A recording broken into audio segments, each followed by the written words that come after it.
এক ছিল বুড়ো দাদু। গ্রামের এক প্রান্তে তার ছোট্ট কুঁড়ে ঘর। তার ছিল দুই নাতি, ভুলু আর মৌলু।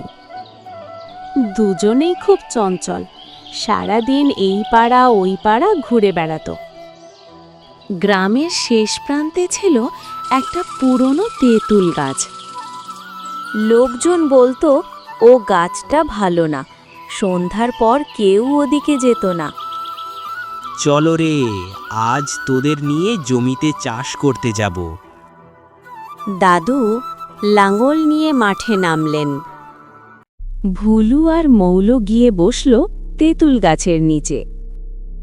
গাছের ডালগুলো হালকা দুলছে, হাওয়া নেই, তবু পাতার শব্দ।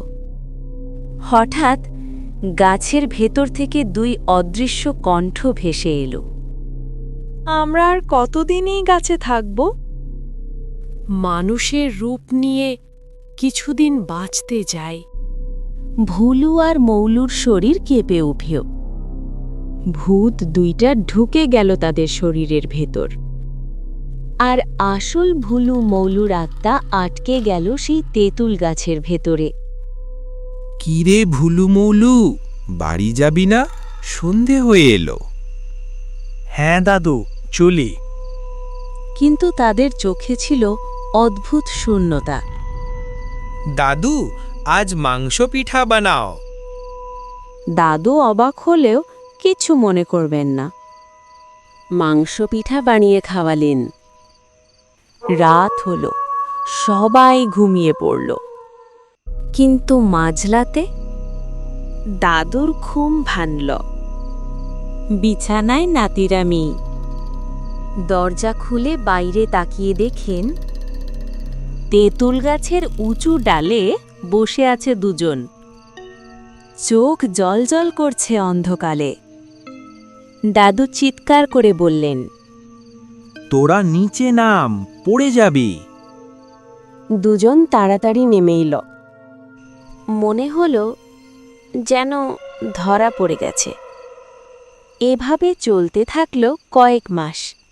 গ্রামের মানুষ বলতে লাগল, ভুলু মৌলু আগের মতো নেই। হঠাৎ একদিন গ্রামের পাশ দিয়ে যাচ্ছিলেন এক পণ্ডিত। তিনি ছিলেন তন্ত্রমন্ত্রে পারদর্শী।